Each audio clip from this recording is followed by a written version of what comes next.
Hey BookTube, I'm here with another tag. Today we're going to be doing the behind the scenes book tag. And I actually saw this one on a couple channels.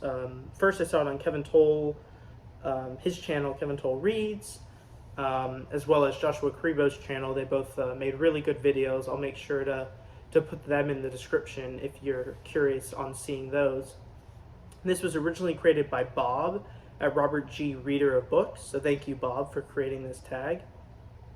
And this is a bit, like I said, it's behind the scenes, not necessarily behind the camera, but I guess behind sort of the way I go about making videos. So we'll just jump right in. There's 12 questions here, and we'll start with number 1. When recording a post, do you read from a prepared script, or do you refer to notes or an outline? For me, I don't use any script. The most I do is, for a tag, I'd read them ahead and at least think about what an answer might be. But if it's anything like a reading update or book haul, it's just sort of heat of the moment thoughts, obviously on, maybe why I picked a book, my impressions on what I read, interspersing some extra thoughts or notes that I might be able to give it, but that's pretty much as much as I'll do is think about it beforehand. And then number 2, do you edit before you post, deleting hems and haws, misspeaks or mispronunciations? Do you remove things you didn't mean to say or off-topic thoughts or comments? And so for this, I don't. Coming up, the next question will kind of answer that, but for me, I'll just post as I record the video, and if it's one I'm really not comfortable with, well, then I just don't post it in general. But I don't think I've had any of those, certainly not recently, where I've tried to record a video and not felt comfortable with what I've said. I mean, certainly I know that not everything I'm going to say might be the most coherent thing you've ever heard, but I also think that kind of shows the raw side of the way I'm approaching communicating with the books and how I'm interacting with all of you as an audience.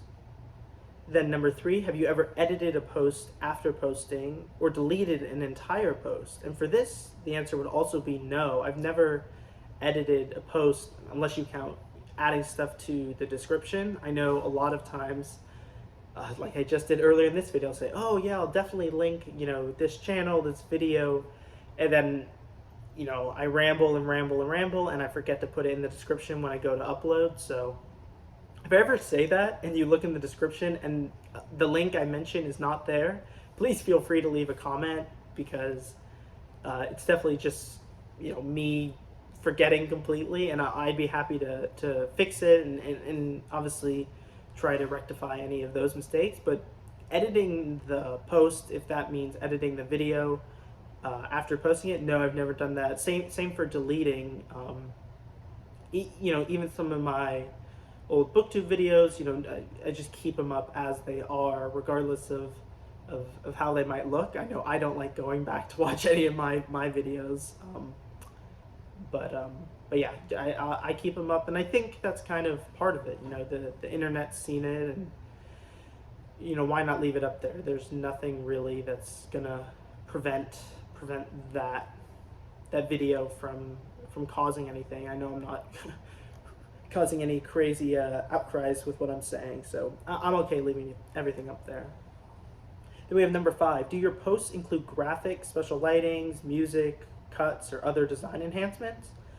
And the answer to that would be no, but I do want to at least practice or try doing that. I've had a couple ideas of what I would do to start incorporating that. Certainly when I talk about books that I don't have on hand, maybe it's a library copy that I had to return, or it's an ebook, being able to just put a graphic on the screen of the cover, or same thing for sometimes maybe supporting information of what I'm talking about, whether that's maybe throwing up a map or things like that, is something I want to try to get into. And I certainly think doing graphics should not be out of my my realm of technical ability.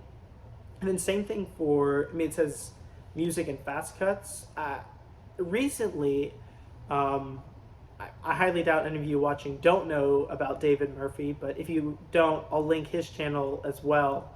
But he makes fantastic videos. He's been making, he made one I think last week, and he may have actually just posted one today that I haven't had a chance to watch yet, where they're long sort of, I guess, vlogs in a sense, where he, kind of takes you, the one I'm thinking of from about a week ago, he, you know, introduced his video, gave a little background of what he was planning to do on his day, then goes on a really beautiful walk around some Minneapolis lakes, then does some reading and gives a bit of update on what he was reading, and I just really liked that video format. I thought, obviously it was 45 minutes or an hour, and maybe a lot of people tune out, and for me at least, I think I watched it over a course of two different sort of chances I had time, but I really like kind of being able to see that a day in the life, if you will. But it was just, I really like that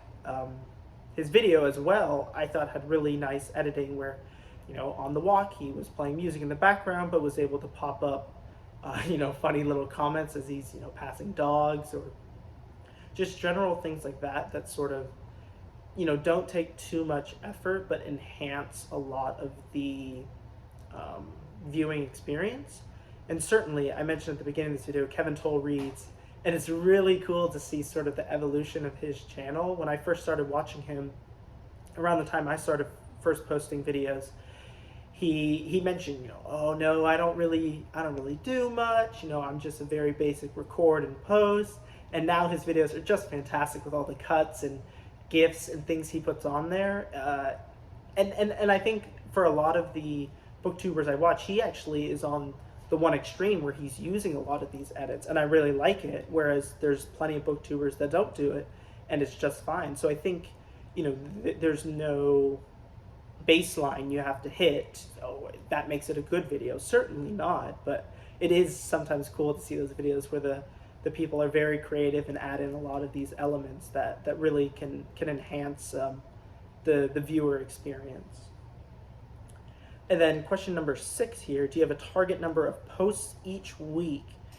I'd say the answer is at least 1, but probably 2 is my target, I guess, moving forward. Certainly 1 being Tag Tuesday.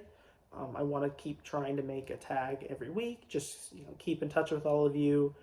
But then as well as maybe reading updates, or like I mentioned, creating some of these alternative type videos. I think would be a really cool way to stay engaged. But I think anything more than that, I'm either just going to be repeating the same books over and over or not really contributing. So at that point, I don't want to just post very repetitive videos. I don't have enough of a bank of sort of, I guess, prompts or video ideas where I could contribute something that's worth, I would think, a viewer time. So I'm not going to record that, at least at where I am in my reading journey.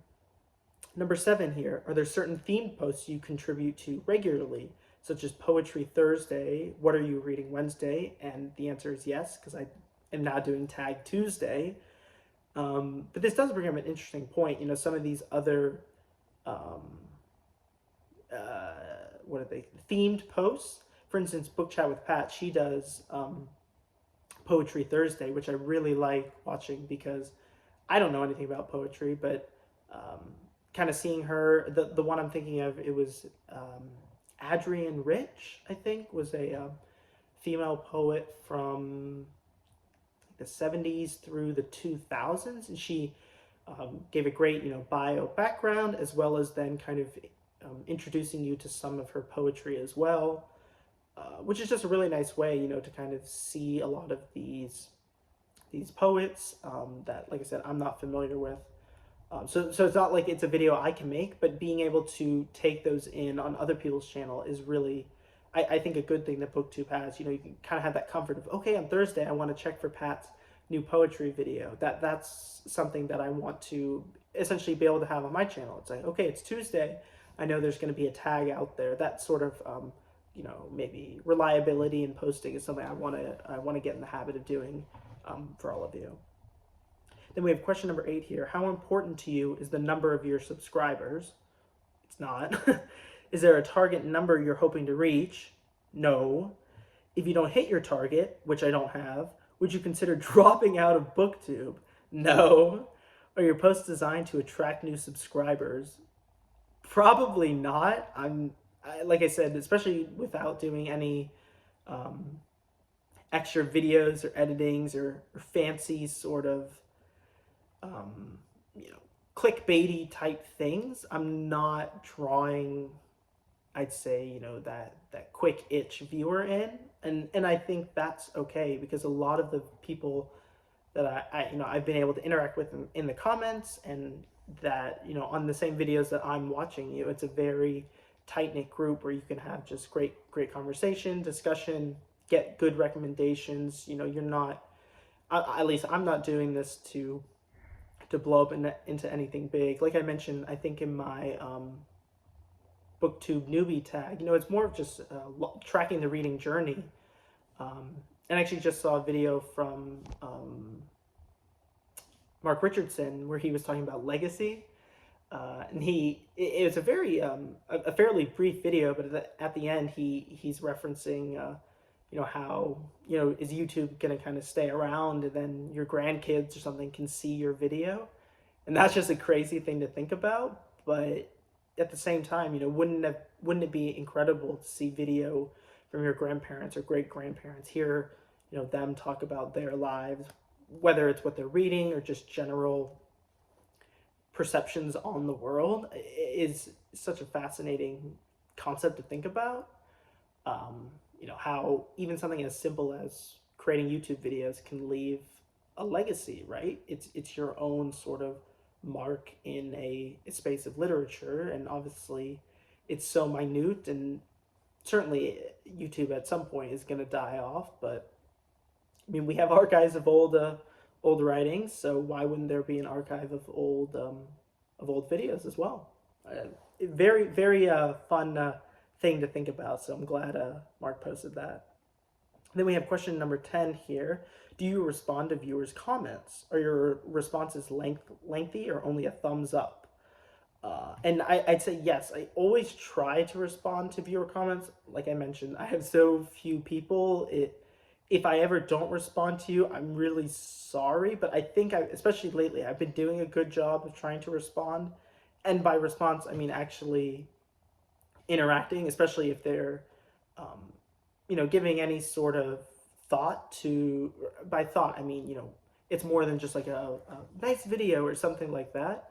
I definitely try to interact and communicate with you, and so and that's what's fun, right? You get to have those conversations, and so you can share with your reading or comment on books that I've mentioned in my video. So really like the comment section, and I think that's something that as you continue to get more viewers, is something where you just get to have more of those conversations every time you post. So that's very exciting to think about. As you slowly, more people tune in, or once you get in sort of the routine of checking in, maybe you, at least for me, you get familiar with maybe certain commenters. That's an exciting prospect too, because then you can sort of build up a bookish relationship with these different people, whether or not you ever meet them, in person or not. And then question 11 here, have you ever blocked anyone from viewing or commenting on your posts? No. And frankly, I'm not. You'd have to do something pretty crazy, I guess, for me to do that. And I certainly don't expect that happening anytime soon. And I'm glad for that, because I'm not sure. I would have no problem blocking somebody, but like I said, you'd have to do some pretty crazy stuff for me to consider blocking you. And then finally, we have question 12 here, tag some booktube friends, but I don't know who to tag, so I'm tagging you watching this video. Feel free to get in on the conversation. Even if you don't normally make videos, I think it would still be fun to hear your thoughts and make sure you just kind of share your journey. Like I said, Mark was talking about legacy. I think that's really such a fascinating thing, and there's always, a good time to start is now. So once again, thank you for joining me on Tag Tuesday. This was the behind the scenes book tag.